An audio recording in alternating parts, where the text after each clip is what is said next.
Boa tarde, pessoal. Mais uma quarta-feira, estamos aqui novamente juntos. Eu, Gustavo Rocha, em nome da Comissão de Tecnologia e Inovação da OAB do Rio Grande do Sul, junto com o meu colega Fabrício Reppers. Hoje vamos fazer um bate-papo muito especial com o Dr. Coroliano Camargo, que tem um vasto currículo aí. Vou fazer um sintético aqui breve para a gente poder fazer as apresentações iniciais e falaremos sobre um tema que está na crista da onda, né? O tema sobre a Lei Geral de Proteção de Dados, seus impactos dentro da tecnologia e tentar trazer o máximo de prática para que a gente possa fazer um debate bem fluido e bem interessante. Difícil alguém não conhecer o Dr. Coroliano, mas ele é diretor e fundador da Digital Law Academy, conselheiro do Conjur da Fiesp, diretor titular adjunto do DEJUR também da Fiesp, coordenador na ESA Nacional do Conselho Federal da OAB num curso sobre a Lei Geral de Proteção de Dados, é professor, palestrante, escritor, parecerista com atuação em diversos países e autor de diversos artigos, pareceres e publicações em direito e tecnologia. Tem diversas qualificações nacionais e internacionais. E eu passo, então, de imediato a palavra ao meu colega Fabrício e depois ao doutor Coroliano, para que possamos dar a sequência, por gentileza. Perfeito, então. Boa tarde a todos. Meu nome é Fabrício Reppers, sou aí um orgulhoso membro da Comissão de Direito Digital e Inovação da OAB do Rio Grande do Sul. Hoje aqui eu tenho prazer e tenho certeza que todos terão prazer também de conhecer, para quem não conhece, né, o Dr. Coroliano Camargo. Tive a honra de ser aluno dele durante a pós-graduação em computação forense da Faculdade Mackenzie. E ele é um profissional gabaritado aí, com bastante experiência, um vasto histórico profissional, como o doutor Gustavo já colocou. E a nossa ideia hoje aqui, na verdade, é pegar os insights, os feelings dele sobre a lei, sobre como a legislação foi estruturada, o que ele vê de modo positivo, o que ele vê de modo negativo, quais são o que ele pensa do que foi relegado para o âmbito administrativo, se foi dado muita abertura ou não. Enfim, vamos aqui bater um papo com ele. A dinâmica é de aprendizado mútuo, digamos assim. Doutor Coroliano, mais uma vez eu agradeço a presença e muito nos honra poder aí fazer essa ponte da OAB-RS com a AB de São Paulo e poder aí aprendermos os três e aprendermos todos os nossos ouvintes aí que também nos presenciam.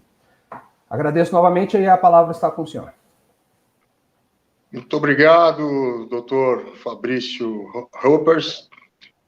Desculpe se eu não pronunciei de forma adequada. Desde 2007, eu tenho dificuldade para pronunciar seu nome.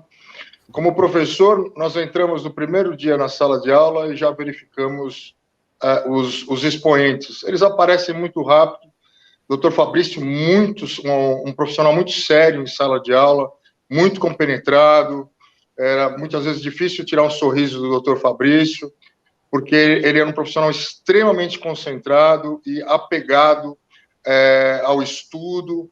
Meus parabéns, Dr. Fabrício, para mim é um motivo de muito orgulho, porque eu capacito os meus alunos para que eles se tornem muito melhores do que eu fui, ou que eu sou, ou do que eu serei.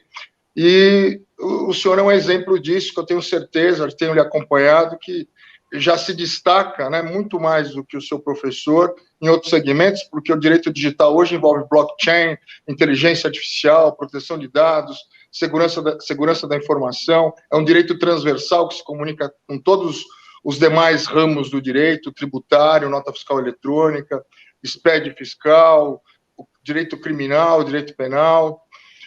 Doutor Gustavo Rocha, muito obrigado pelas palavras, pela apresentação.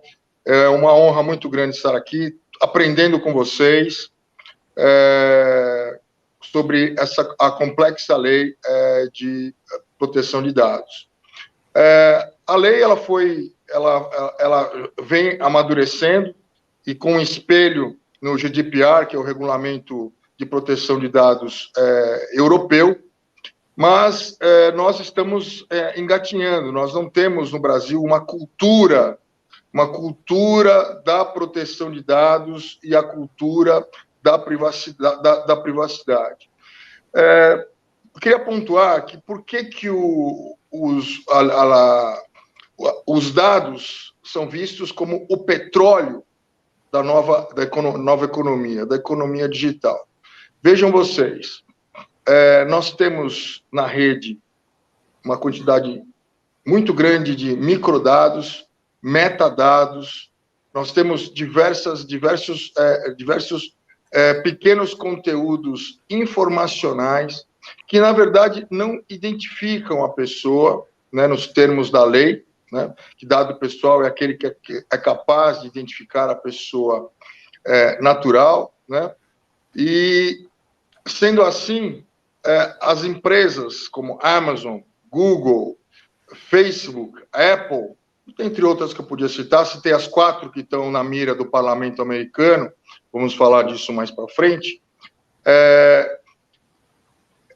Essas empresas, elas fazem um scan na rede, coletam maciçamente dados, microdados, transformam esses microdados em dados, dados em informações, informações em estatística, estatística em conhecimento e ações práticas para a empresa, e num grau mais elevado, que é dificílimo a empresa alcançar, que é o grau da sabedoria comercial, que envolve ações de cunho social, que é o que falta muito para as empresas como Uber, a Apple, a Microsoft se destaca nessa questão, quando o Bill Gates doou metade da sua fortuna para a caridade, mas isso é normal, porque ele é judeu, e o judeu acredita na roda da fortuna. Quanto mais você oferece, quanto mais você dá, você recebe em troca. Eu acredito muito nisso. E quanto mais a gente se doa, quanto mais nos tornamos mais humanos, mais nós recebemos do Criador. Senhores, filosofias à parte, o doutor Fabrício sabe que eu gosto muito da arte, cultura, filosofia, poesia, uso muito em minhas aulas, né? A Lei de Proteção de Dados é uma lei principiológica, ou seja, ela tem que estar em consonância com a Constituição Federal. Ontem, ouvindo uma desembargadora do Tribunal de Justiça de Santa Catarina, que está liderando essa questão lá em Santa Catarina, me fugiu o nome dela agora nesse momento, ela explicou que o judiciário tem que tomar muito cuidado nesse momento para não acontecer o que aconteceu com o Código de Defesa do Consumidor, que foi aquela enxurradas de ações, na verdade, oportunistas, né, que visavam, na verdade, um ganho em grande escala de alguns escritórios, de alguns advogados, de alguns clientes, que com má fé acionavam o Código de Defesa do Consumidor, pedindo toda e qualquer questão que existe. Senhores, nós estamos na era da mediação, da conciliação, é um novo momento diferente daquele que nós tínhamos. A mediação tem sido uma ferramenta extraordinária nos tribunais, o processo de conciliação e todos os demais meios alternativos de resolução de conflitos. O Brasil, ele tem uma tradição muito grande voltada para o litígio. Nós, advogados, somos treinados, capacitados para litigar, né, num primeiro momento, e não nos conciliarmos, né? Diferente dos países asiáticos, que a pessoa mais velha, muitas vezes, de determinada cidade, tal grau de sua sabedoria e respeitabilidade, ele se torna, muitas vezes, o conciliador de questões ligadas à propriedade, questões ligadas a condomínio, questões ligadas a direito de passagem, a passagem forçada, né, que são institutos do nosso Código Civil e faz parte das legislações de todo o mundo, esses institutos, né? Lembrando que o direito de passagem, segundo o Silvio Rodrigues, ele veio para o Brasil, nós herdamos o direito de passagem do direito francês, né? É comentado no livro do professor Silvio Rodrigues, mas o professor Washington de Barros Monteiro não traz essa informação. 2 brilhantes doutrinadores da minha geração, que acho que da vez de vocês também, que eu admiro muitíssimo, junto com Humberto Teodoro Júnior, minhas homenagens à memória desses grandes juristas do processo civil e do direito civil. Bem, sendo uma lei principiológica, doutor Fabrício, ela falha no seguinte aspecto. O princípio da dignidade da pessoa humana, ele aparece na primeira vez na história das nossas constituições. E por esse fato, ele tem um grau de importância e de aplicabilidade diferenciado dos demais princípios. O princípio da dignidade da pessoa humana, ele não é apenas um princípio, ele é o fundamento da existência da República Federativa do Brasil. São fundamentos da República Federativa do Brasil, tá ali. Item 3, a defesa da dignidade da pessoa humana.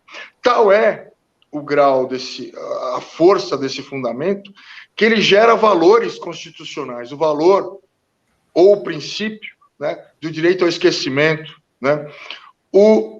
A dignidade da pessoa humana traz a própria Lei de Proteção de Dados como direito fundamental, como um valor constitucional derivado do princípio da dignidade da pessoa humana. E faltou, na verdade, esse alinhamento dentro da lei, dizendo que é fundamento da Lei de Proteção de Dados, né, a defesa do princípio da dignidade da pessoa humana. Acredito que houve essa falha legislativa. Temos diversos princípios, princípio da adequação, princípio da finalidade, do uso dos dados, mas como o nosso evento trata da Lei de Proteção de Dados na prática, o que eu gosto muito, vamos imaginar a seguinte situação. Eu vou entrar, nesse momento, no Tribunal de Justiça do Rio Grande do Sul, que nesse momento já está sujeito à Lei de Proteção de Dados. Ou eu estou entrando, esse exemplo vale para a iniciativa privada e para o poder público. Estou entrando na KPMG, na IBM. Chego na IBM, deixo minha biometria, meu dado sensível, xerox do meu documento de identidade na porta, foto. Dos 3 dados que me identificam, né, a minha biometria como parte integrante do meu corpo, dado sensível, cópia do meu documento como requisito obrigatório para entrar dentro da IBM, eu estou sendo filmado sem a minha autorização, não dei autorização, direito da personalidade, Código Civil, artigos 18, 19, 20 e 21 do Código Civil, trata do uso da minha imagem, eu só posso ser filmado, fotografado, etc., com meu expresso consentimento. Aí nós temos uma ligação muito forte do Código Civil com a Lei de Proteção de Dados. Senhores, faço a minha reunião, tudo lindo e maravilhoso, eu digo, olha, eu gostaria que o responsável de DPO pela proteção de dados me desse agora um documento, primeiro, anonimizando as minhas imagens aqui dentro. Eu não quero deixar as minhas imagens aqui dentro da IBM. Excelência, pela ordem, acabada a audiência, eu gostaria que o tribunal apagasse as minhas imagens, porque eu não quero que eu não sei onde essas imagens são armazenadas, onde elas são guardadas, eu não sei a cadeia de custódia. O doutor Fabrício conhece isso melhor do que ninguém, estudamos isso exaustivamente, a cadeia de custódia, na Universidade Mackenzie. Senhores, onde os dados são armazenados? Como eles são coletados? Quem pode transferir os dados? Quem tem acesso aos dados? E, principal, como esses dados podem ser disponibilizados, anonimizados, confirmados, excluídos. Senhores, olha quantas obrigações. Excluídos parcialmente. Como que novos dados têm que ser inseridos para modificar os dados iniciais? É meu direito. É meu direito modificar o banco de dados de determinada empresa, constando os dados que eu, titular dos dados, informar para essa empresa. Aí, o respectivo Excelência, eu gostaria e também gostaria que os meus dados não ficassem armazenados, que eu não quero, meus dados não ficassem armazenados quando eu pedir autorização para subir no gabinete de Vossa Excelência para despachar esses memoriais. E agora? Eu fiz essa pergunta para a desembargadora, ela não soube responder e falou que é uma questão extremamente preocupante, né? Extremamente complexa, porque vão ter que ser gerados protocolos, vão ter que ser gerados feitos. Porque o que é público no processo são as decisões e as peças e os despachos, né? Não exatamente a documentação que ali foi inserida para instruir o processo e chegar à decisão. Doutor Fabrício, o senhor citou uma questão... Mesmo um processo onde há sigilo judicial, esse processo que corre em segredo de justiça, ele só o faz até o trânsito em julgado. Após é levantado o segredo de justiça e todas as informações lá contidas são abertas ao público. Só que essas informações que devem ser abertas ao público são as peças processuais, os despachos e as sentenças. Não fotografias, nem filmagens ou algo do gênero, porque daí estaria o próprio Poder Judiciário, né, infringindo as bases principiológicas que dão sustentação à Lei Geral de Proteção de Dados. Muito bom. Queria fazer um adendo só. Eu sei que o senhor é um adepto forte da filosofia e eu me recordo que a primeira pessoa a me indicar o livro do Zygmunt Bauman, Modernidade Líquida, foi a primeira vez que eu tive acesso àquele livro. Eu já li umas 2 vezes. É um livro muito bom e que lembro com muito carinho que o senhor indicou a leitura no primeiro dia de aula, salvo engano, que era um livro excelente para, enfim, a época que nós vivemos hoje em dia. Alguns comentários sobre o que o senhor falou na questão do brasileiro ser muito litigante. Nós somos muito briguentos, né? Então, tudo a gente quer processar, tudo a gente quer judicializar. E a questão da mediação e da conciliação, ela é muito interessante, porque como o senhor mesmo falou, o mediador ou o conciliador, ele é uma pessoa sábia e conhecida, né, naquela área. Então, a gente meio que inverte o papel do que ocorre no judiciário, porque é o perito que assessora o juiz, e aqui o perito é o próprio juiz. E isso é uma questão muito interessante da mediação e da conciliação, porque a gente já traz o expert como o decisor final. Ele vai ser assessorado nas questões processuais, ao contrário do que acontece com o juiz, que é assessorado nas questões técnicas, né? Então, essa é uma peculiaridade da mediação e da conciliação que é muito interessante. Como o senhor mesmo falou, as pessoas não têm noção do poder dos seus dados, né? E o que pode ser feito com essas informações. Então, tem uma pesquisa de uma pessoa, não me recordo o nome agora, que ele falou que com entre 30 e 50 likes ele conseguiria descrever esse indivíduo melhor do que a própria esposa dele, só com base no comportamento dele na internet. Então, tudo que a gente faz é projeção de perfil comportamental, de consumo, e isso é uma adaptação cultural muito difícil, porque o privacy by design aqui no Brasil ele não existe, né? Primeiro a gente faz, para depois se preocupar com a segurança da informação.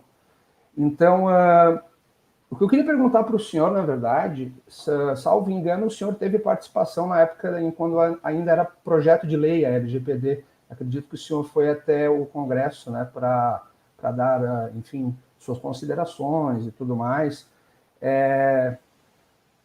Qual o seu fim em relação à LGPD nesse sentido? Assim? O que o senhor entende que foi feito de modo acertado ou de modo precipitado? Muitas pessoas fazem algumas críticas porque se deixou muito para o âmbito administrativo e discricionário da ANPD. A gente ainda não sabe quais vão ser os parâmetros, né, de fiscalização, porque empresas diferentes terão, né, requisitos de segurança diferentes. Uma farmácia é diferente de um supermercado, que é diferente de uma outra empresa qualquer. Então, o senhor, como tendo sido participante ativo e interno dentro do projeto, lá onde teve voz, gostaríamos de ouvir aí, então, o seu feeling no que o senhor acha que foi precipitado, acertado, e no que a lei já vem atrasada, digamos assim, já vem velha em relação à atual tecnologia, ao atual momento que o mundo vive. Às vésperas da publicação da lei, nós fomos convidados pela mesa do Congresso Nacional, capitaneada pelo professor, na ocasião, o professor Luiz Flávio Gomes, meu querido professor,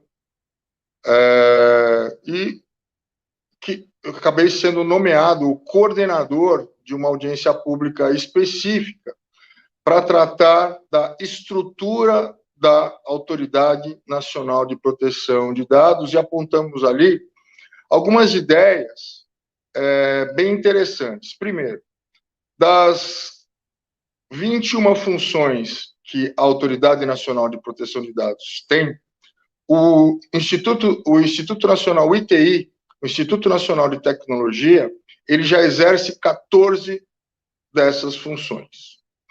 Então, nós nos perguntamos, no momento que nós queremos enxugar estruturas, maximizar o Estado, tornar o Estado mais eficiente, mais leve.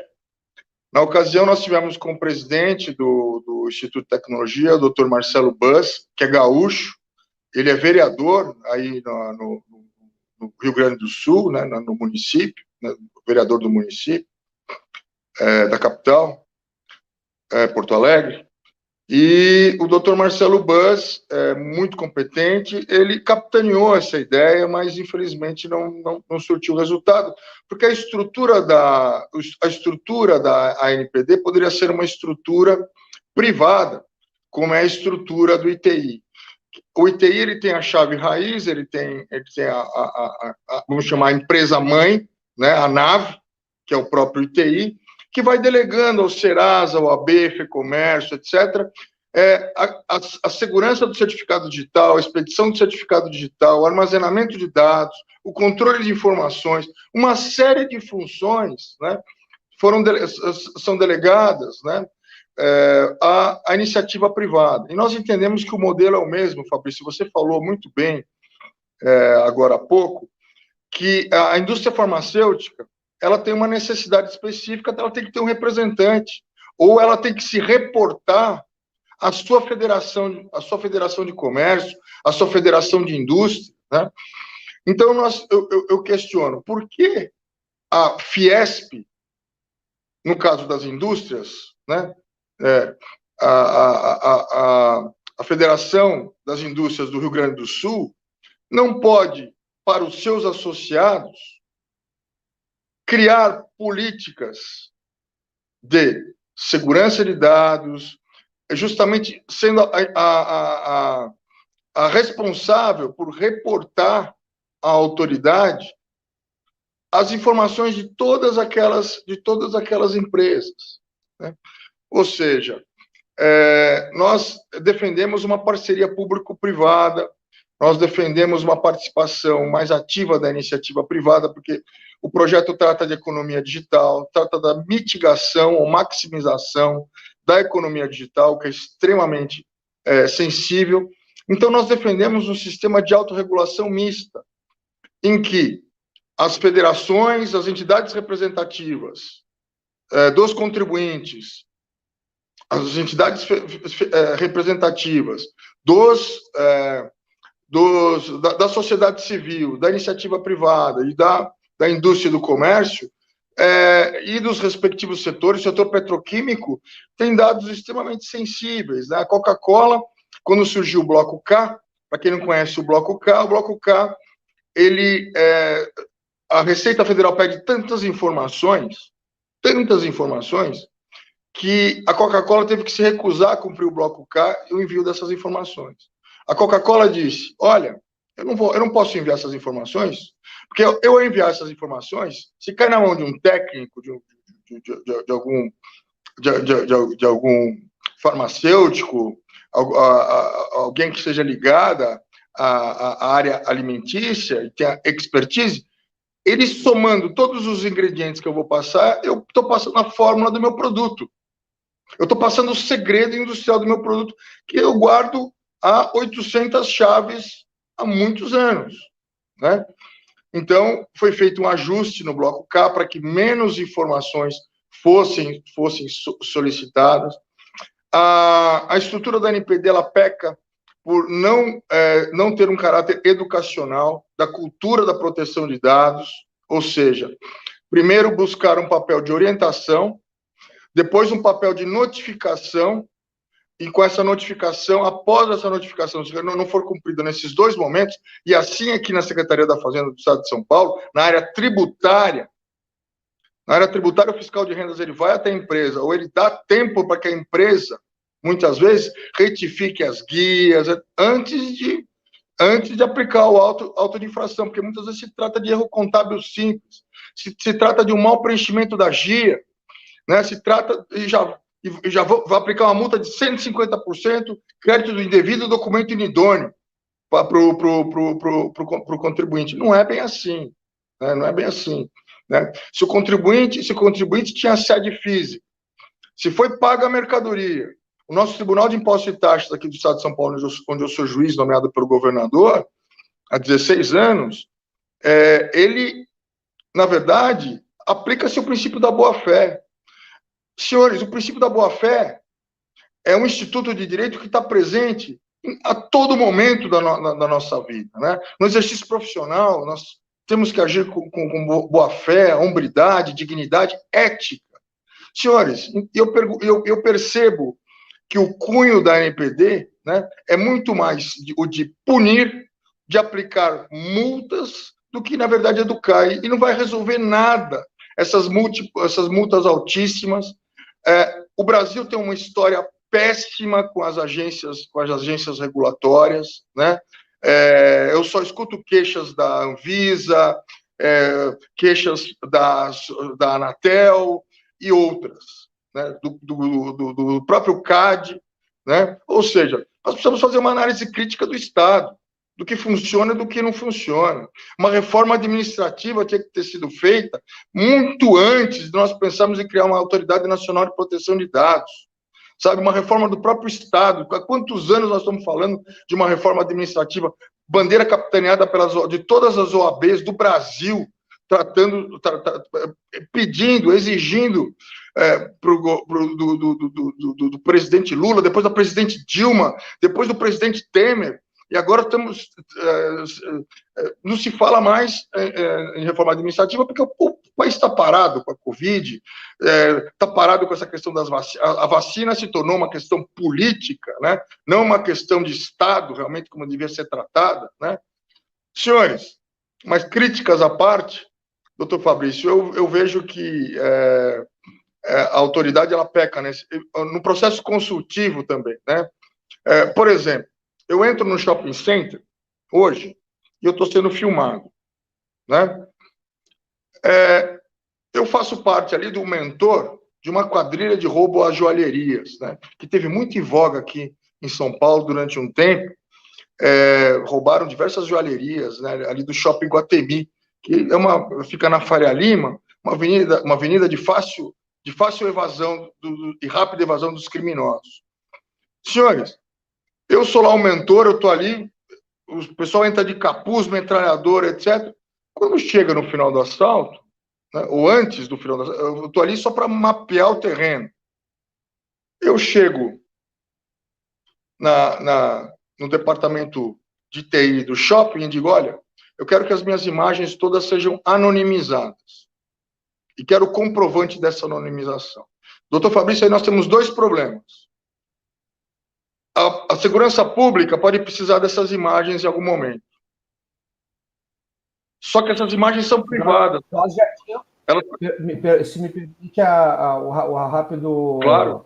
A gente já ficou com um problema muito sério com a questão da investigação e da perícia, porque o Marco Civil da Internet botou um prazo curtíssimo de armazenamento de logs dos prestadores de serviço e dos provedores de internet. Agora, com a LGPD, a questão pericial e investigativa, ela fica ultramente dificultada, ela fica assim, muito mais ruim do que já estava, atrapalha muito a questão do perito, do investigador. Conversamos com o professor Tiago Bordini, também do Mackenzie, esses dias, e ele fez duras críticas a essas questões, porque isso atrapalha o papel investigativo, seja particular ou seja da polícia mesmo e dos outros órgãos. Exatamente, doutor Fabrício, muito bem colocado, concordo plenamente com o senhor, com o professor Bordini.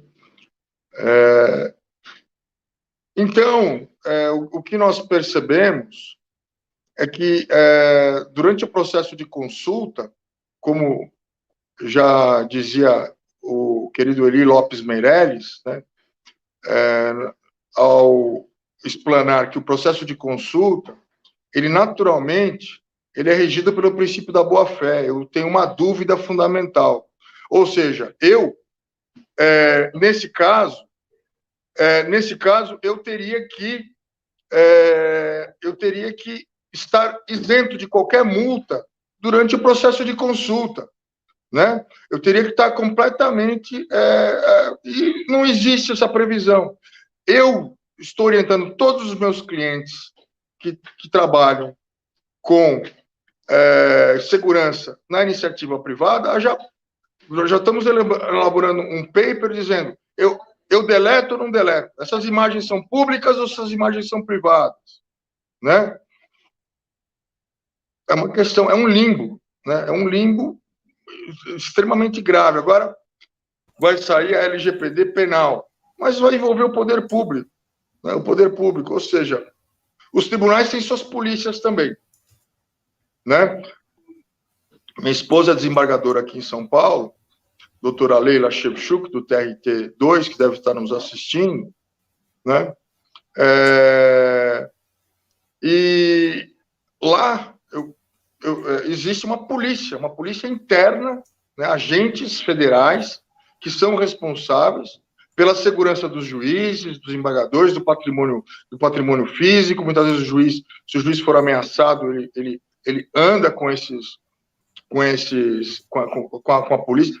É tão forte a polícia do TRT aqui de São Paulo que quando o ministro Gilmar Mendes ele vem para São Paulo, ele pede expressamente que ele seja acompanhado, escoltado o sistema de segurança, os agentes de segurança aqui do TRT2, que tem um tremendo treinamento, né? Eles participam de estandes de tiro, eles estão sempre fazendo cursos de reciclagem até por conta própria, né? Senhores, mas a polícia do tribunal pode dizer, olha, nós não vamos apagar esses dados, porque esses dados são obtidos para a segurança do tribunal, né? Mas para isso precisa ter procedimento, para isso precisa haver um processo de consulta à NPD para saber se realmente esse proceder ele é correto ou não, né? E se eu vou demandar juridicamente contra a NPD, quem que eu vou citar?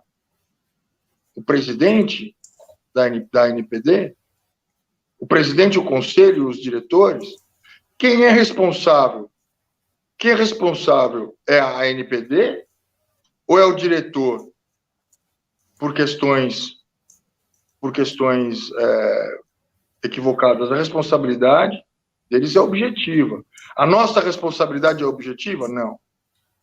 Se o doutor Fabrício fizer um documento para os seus clientes atestando que continuamente, mês a mês, olha, uma fonte de ganho tremenda para os advogados que estão especializados na área de tecnologia, fizer um parecer dizendo que a empresa adota todos os meios de segurança, a empresa adota dentro do equivalente ao seu patrimônio todos os meios para que dados não sejam vazados, etc. O doutor Fabrício sabe, nós vivemos na área da tecnologia sob a égide da lei do mais forte. Sempre vai haver um hacker, um cracker, um cybercriminoso, como vocês queiram chamar, que com sua habilidade técnica e com diversos aparatos tecnológicos vai conseguir romper determinado sistema de segurança. Olha o STJ, o que aconteceu. Não existe castelo impenetrável, né? Não existe castelo impenetrável.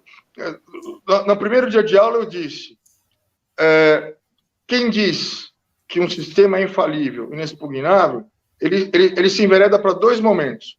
Ou ele está mentindo, ou ele não sabe o que está falando.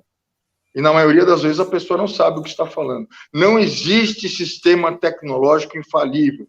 Por não ser infalível, justamente não existe responsabilidade objetiva E a isenção da responsabilidade objetiva ocorre com a publicação desse documento. Olha, nós adotamos todos, somos certificados, o perito fulano de tal atesta, etc. Olha aqui, eu tomo todos os cuidados, mas chegou o sujeito com a arma, falou, dá o dinheiro. Estão pedindo um resgate. Agora, o STJ vai pagar o resgate? Não vai pagar o resgate? Senhores. Doutor Coreliano, tem uma questão bem interessante, eu acho que foi colocado. O que tu levantaste em relação à NPD e seus órgãos e a sua estruturação, inclusive foi o que foi feito, inclusive, na parte tributária, nos anos 90, onde eles pegaram, por exemplo, princípios e ao invés de querer todo mundo lá na ponta comprovasse, eles pegaram quem produz e cobraram de quem produz. É o caso do IPI, por exemplo. Então, a NPD, na verdade, no exemplo que foi dado, seria algo similar. Nós poderíamos, por parcerias ou por situações de delegação, fazer com que esses órgãos sejam fiscalizadores da fiscalização, né? Fazer um papel de decorrência. Mas, infelizmente, da forma como a lei foi composta e da forma como ela está hoje posta em relação à própria Autoridade Nacional de Proteção de Dados, que só existe no papel, nós temos um desafio realmente muito grande a ser colocado. E aí seria importante, talvez, dentro daquilo que já foi colocado, inclusive muito interessante a questão das dicas e da questão prática até para os advogados, no sentido de o que eles podem fazer como um ganho ou um resultado prático, a sua visão, especificamente, em relação a como, talvez pela composição que ela teve agora recente, ou a como ela vai agir, na minha opinião, já transparecendo um pouquinho a minha ideia, eu imagino que ela está silente nesse momento porque estamos num processo eleitoral, mas ela virá. Ela vai vir mostrar por que veio, provavelmente, pós-eleições. É o que eu tenho expectativa disso acontecer. Qual a sua visão sobre isso? A NPD entra 2021 realmente baixando normas? Talvez a NPD venha realmente em 2021 a nos dar esses regramentos? Ou será que isso ainda vai ser um papel nosso, enquanto sociedade, de buscar esses elementos? Aí nós dependemos de dois fatores sociais importantes na cúpula do poder. Nós temos uma quantidade enorme de empresas pedindo ao governo federal que regulamente as questões processuais, as questões regulamentares da NPD, que a NPD possa já dar as primeiras diretrizes estratégicas, né, para que as empresas possam até revisar os seus processos de adequação, né, que muitos deles, a maioria, ainda está em curso, né, principalmente na pequena e média empresa, que no estado de São Paulo representam 98% dos contribuintes, são pequenos e médios contribuintes, segundo dados levantados pela Fiesp. Essa é uma lacuna da lei também, né? Desculpa, perdão pela interrupção. A LGPD, ela não faz menção ao micro e pequeno empresário como um tratamento diferenciado dos demais outros grandes empresários, sendo que a nossa Constituição ela expressa nesse sentido de que toda lei deve tratar de maneira diferenciada o micro e pequeno empresário. Então, o princípio da dignidade humana, que é o pilar sustentador da lei, ele vale também para o empresário, não só para o titular dos dados, porque afeta toda a economia, e a gente sabe que a espinha dorsal do nosso país são as micro e pequenas empresas, na verdade. Verdade, doutor Fabrício, muito bem colocado. Mas dando continuidade, e o segundo momento é que existe também uma gama enorme, né, de empresas pedindo um pouco mais de tempo, né, que querem que as penalidades não comecem agora, que gostaria muito de que ainda fosse inserido na lei o aspecto educacional, que a lei de proteção de dados já passasse imediatamente já para uma reforma, uma vez que ela já demorou muito, né, e várias questões doutrinárias já foram suscitadas, e que elas sejam incorporadas ou não, né, essas questões que estão aí em discussão, né, são mais de 70 e poucas emendas aí que estão querendo fazer a lei, e tudo isso tem que ser visto, tem que ser revisto. O processo legislativo, no que tange a tecnologia, ele tem que ser sempre, sempre muito rápido, né? Porque senão a legislação sempre vai ficar para trás dos fenômenos. Por isso que o sistema de autorregulação misto ele é muito importante, porque ele dá oportunidade da empresa, do empresário, dentro do seu colegiado, junto com seus pares, criar as melhores normas e as melhores políticas dentro da cultura do seu negócio, né?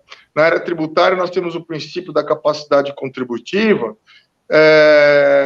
que, na verdade, é um espelho para todos nós, acrescentado que o doutor Fabrício colocou, muito bem colocado, que o Brasil é extremamente injusto, né? Aquele que nasce, ele já nasce com as mesmas obrigações que uma empresa multinacional, muitas vezes com a mesma carga tributária. A indústria que está chegando, que está nascendo, né?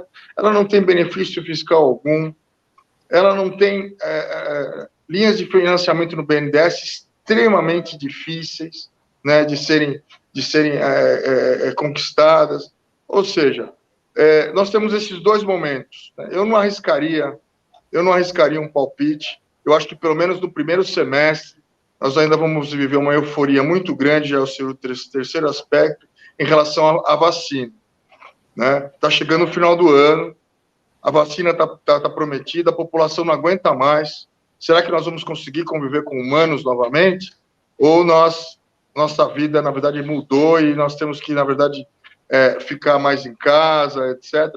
Eu acho que tudo foi muito salutar, né? Porque nós aprendemos a lidar mais com a tecnologia, com a videoconferência, percebemos que nós não precisamos estar fisicamente em determinado local para que o debate flua, né? Nós podemos fazer tudo remotamente, as audiências, etc. Exceto na área criminal, né? Que é uma questão extremamente delicada, né?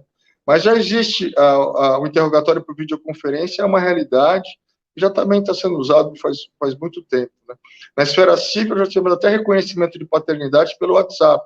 O juiz ligou, o pai morava nos Estados Unidos, viu o filho, reconheceu a paternidade sem exame, sem absolutamente nada. É isso, senhores. Mais perguntas? Bom, perfeito.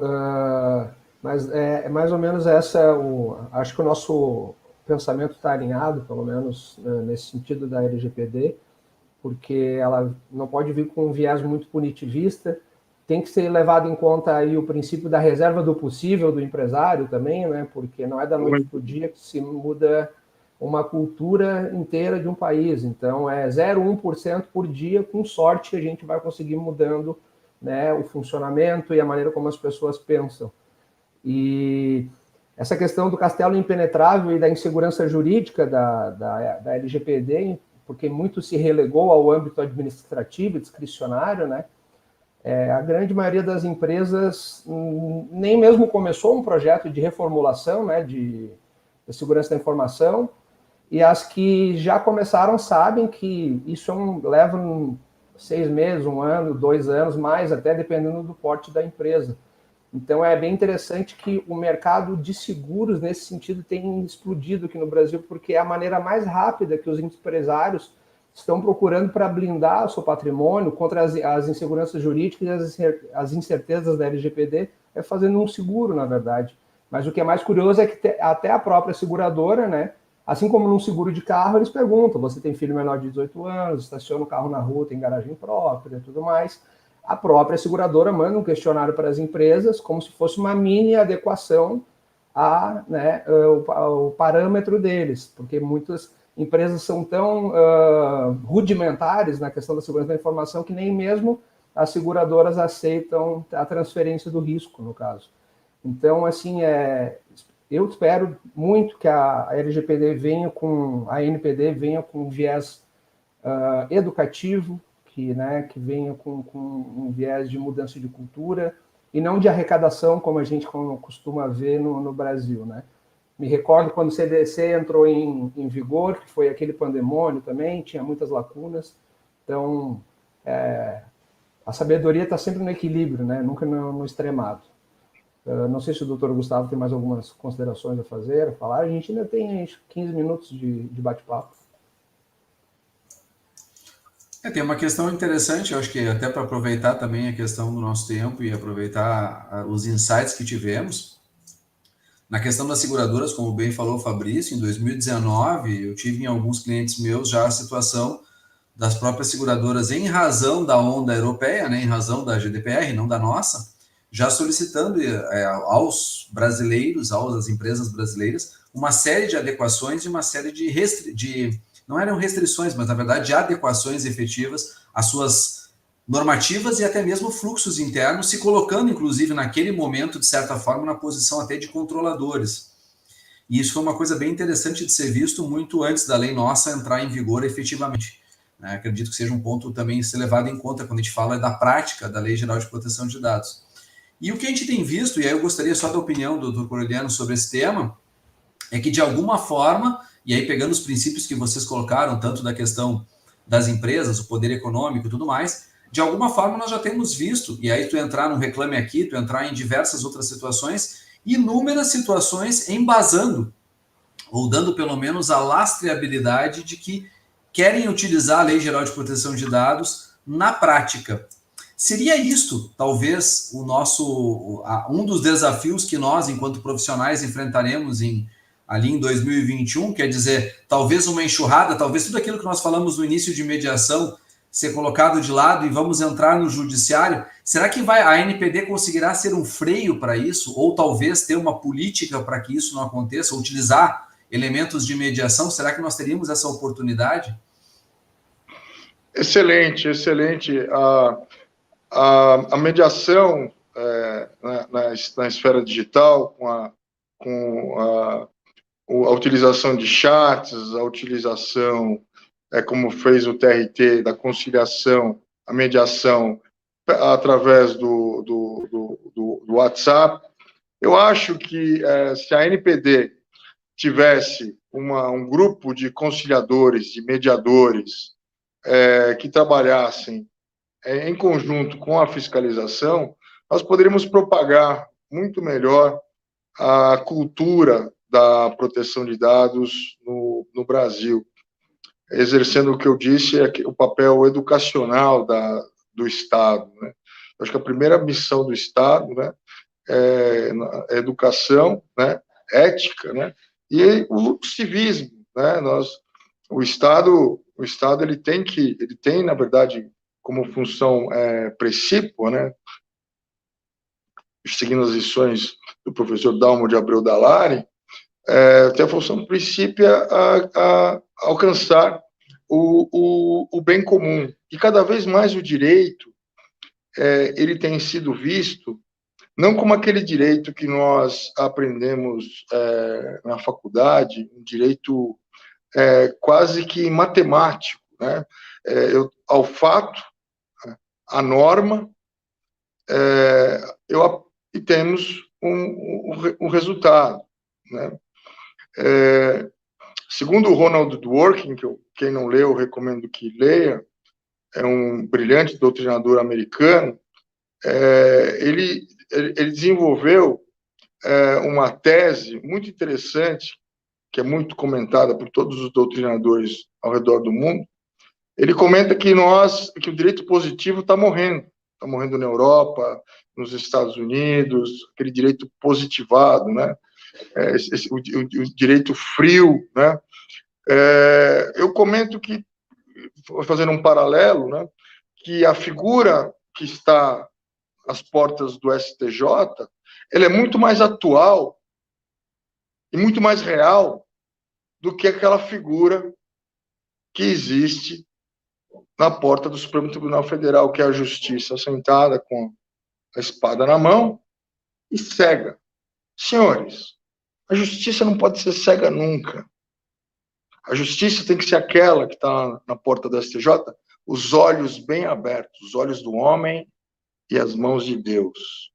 Significa aquela imagem que está lá no STJ, aquele olho enorme com a mão por trás, né? Senhores, então, segundo Dworkin, o direito ele é uma ferramenta para nós alcançarmos o ideal de justiça. E nós fomos também catequizados de forma errada na faculdade para entendermos que o sistema jurídico ele é fechado, né? Que é um sistema fechado e que o princípio ele fica fora do sistema de normas, irradiando luzes, irradiando sabedoria para o sistema fechado. Então, Dworkin construiu uma nova forma de se enxergar o direito. É o direito que se preocupa muito menos com aquilo que está positivado, mas com o máximo alcance do julgador e das partes da sociedade, do Estado, do judiciário, com o ideal de justiça, ao fato, a norma e o princípio constitucional aplicado como regra cogente, e eu trago um resultado mais próximo da justiça. Senhores, é diferente do ativismo judicial, onde existe a política por trás de uma decisão. Isso sim é ativismo judicial.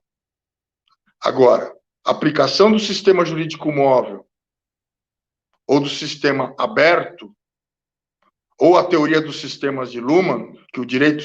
O Luhmann é dificílimo de ler, eu recomendo que vocês leiam Luhmann, né? Mas vale a pena a leitura, vale a pena o esforço de ler o Luhmann. Luhmann é um biólogo brilhante que fez direito posteriormente, e ele criou, através da biologia, a teoria dos sistemas. E todos os sistemas de conhecimento científico, social, eles se comunicam em um determinado momento e aprendem um com os outros, né? Ou seja, ele prega que nós temos sempre que ter uma visão sistêmica, muitas vezes, uma visão unitária do problema, simultaneamente, e permitindo que o sistema se comunique. Então, Dworkin, o que ele fez? Ele abriu o sistema jurídico e trouxe o princípio constitucional para dentro e fechou o sistema novamente, né? Senhores, um exemplo clássico é o princípio da dignidade da pessoa humana aplicado como regra cogente na questão da doação, da adoção de crianças por casais, uma família homoafetiva. Pessoas do mesmo sexo têm o direito de adotar uma criança. O valor, a felicidade. É a tutela do direito à felicidade. Eu só vou conseguir ser pleno, ter plenitude, se eu tiver um filho. Para muitas pessoas é o sonho da vida, senhores, e é mesmo, né? A família fica incompleta para algumas pessoas, né? E para outras não querem. Somos seres complexos, senhores. Somos seres extremamente complexos. Einstein, quando ele entrava na sala de aula, o Dr. Fabrício talvez se recorde, Einstein dizia: penso 99 vezes e nada desculpo. Então mergulho num profundo silêncio e a verdade me é revelada. Um brasileiro catarinense, Humberto Roden, filósofo, ele levantou a mão, foi aluno de Einstein em Princeton. Mestre, poderosas e emblemáticas palavras, porém não as compreendo. Einstein disse: é simples. Enquanto eu sou um armário das minhas velhas teorias, enquanto eu sou aquilo que eu acho que eu sou, trago-me intelectualmente impuro, misto, arrogante, preconceituoso, com pré-conceitos já firmados com a minha passagem ao longo de anos. Apenas no exercício diário de me esvaziar, de deixar do lado de fora da sala todos os meus conceitos e preconceitos, entro na sala pronto para o novo. Eu só posso receber aquilo que é novo, mergulhando num profundo silêncio e me desconstruindo todos os dias. Senhores, nós muitas vezes só vamos conseguir alcançar o ápice da nossa felicidade o ápice do conhecimento, o ápice da sabedoria, no que pudermos alcançar ao longo das nossas vidas, com o processo de reconstrução do pensamento, reconstrução do direito, reconstrução permanente da nossa sociedade. Né? Por que nós estamos rumando em alta velocidade? Porque nós perdemos aquela sociedade aristotélica, fraterna, e para tentar recuperar, né, como diz Bauman, tanto em alta velocidade, nós vivemos num mundo de profunda solidão, né? Onde uma amizade se termina com um bloqueio, um namoro se termina com um bloqueio, um tchau, né? Antigamente já era pelo telefone, né? O sujeito não se dignava nem a comparecer, ou ela, né? Ou mandava uma cartinha, passar muito bem, não apareça mais, né? É a consideração. Tomara que a NPD não faça isso com a gente. Né? Espero também. Espero que a NPD não faça isso com a gente. Bom, foi um prazer, realmente. Eu tenho que me encaminhar aqui para os finalmente em relação ao nosso horário, né?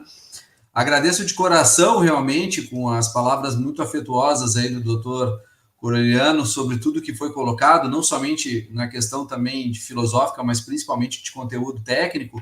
Realmente abrilhantou muito o nosso dia conversar contigo e nos trazer aqui algumas luzes sobre o tema e sobre aquilo que também são expectativas, né? Opiniões nossas e expectativas sobre o que pode acontecer. Agradeço também a presença do Fabrício, foi um prazer estar com o Fabrício mais uma vez aqui. Repasso ao Fabrício, então, a palavra, por gentileza, e por último ao doutor Coreliano, para que possa fazer as considerações finais. Não, perfeito. Brilhante apresentação. O professor Coreliano, né, sua presença sempre agrega, ele é uma pessoa muito inteligente, muito sábia, e eu tinha certeza que teríamos aqui um grande bate-papo, porque a ideia era essa, né, trocar informações, não uma mera apresentação individual, digamos assim, para que a gente pudesse ter essa troca de ideias e feelings das demais pessoas. Assim como o professor Coreliano gosta muito de citar autores nobres, né, a LGPD tem que levar em conta o que já diria Friedrich Miller, né, que o texto de um preceito normativo jurídico é apenas a ponta do iceberg, né? Então, entre o texto e a norma, a gente tem aí um gap gigantesco. O que vai acontecer na prática a gente não sabe. Espero que esse sistema de autorregulação mista que o senhor... Eu achei muito interessante, eu não sabia que isso tinha sido proposto, na verdade, na época lá do projeto de lei. Está no meu LinkedIn a proposta completa, se vocês acessarem, vocês vão ver um texto meu curto, de aproximadamente 15 linhas, que é o que comporta, acho que, por ordem máxima, lá o conteúdo do LinkedIn, publicações simples, não em artigos, e lá eu faço uma síntese, em 2 ocasiões, sobre essa questão que foi proposta no Congresso Nacional, onde eu pude participar, em 2 oportunidades. Uma, convite da mesa do Congresso Nacional, as 2, na verdade. A segunda foi a convite do deputado Russomano para tratar dos efeitos da LGPD no Código de Defesa do Consumidor. Não, perfeito, professor. Então é isso. É realmente interessante. O senhor trouxe questões que, para mim, acredito que para muitos aqui ainda eram desconhecidas, inclusive esse sistema de autorregulação mista é muito interessante. Vou procurar me apropriar dessa questão para poder, quem sabe, contribuir também. Mas, novamente, em nome da Comissão de Direito e Tecnologia da Inovação da OAB do Rio Grande do Sul, nosso presidente Felipe Pereira Malman, doutor Gustavo, agradeço a sua presença, agradeço por muita gratidão pela sua sabedoria que o senhor hoje compartilhou aqui conosco, e que saiba que aqui na OABRS, na nossa comissão, o senhor terá sempre portas abertas para que a gente possa ter mais bate-papos, mais troca de ideias e nos abrilhantarmos aí com conhecimento. Muito obrigado. Doutor Fabrício, muito obrigado. Foi uma honra imensa estar com o senhor nessa oportunidade. Sua pessoa muito me orgulha de ver como você se aprimorou e o sucesso profissional que você está tendo, fruto do seu trabalho, do seu esforço. Não podia ser diferente. Doutor Gustavo Rocha, muito obrigado. Percebi que o senhor é um profissional muito equilibrado, muito centrado nas questões, culto, E para mim foi uma honra, porque eu aprendi muito mais com vocês hoje sobre essas questões todas, e saio renovado, e levarei os saberes dos doutores para as minhas próximas apresentações. A Digital Law aqui em São Paulo também está à disposição de vocês. A OAB São Paulo, seccional do Butantã, que é a que eu presido agora, é uma subseção, que é próxima aqui à minha casa. Também está de portas abertas, nosso presidente Ricardo Januzzi, que é o presidente da subseção, né? E queria deixar a todos vocês aí um abraço, que estão nos assistindo, um abraço caloroso a esse estado maravilhoso, né, de vinhos espetaculares, que traz uma cultura folclórica para o nosso Brasil, extremamente atrativa. Eu gosto muito de estar em Gramado, eu gosto muito das Serras Gaúchas, gosto muito de Porto Alegre. Um abraço a todos vocês, eu me despeço.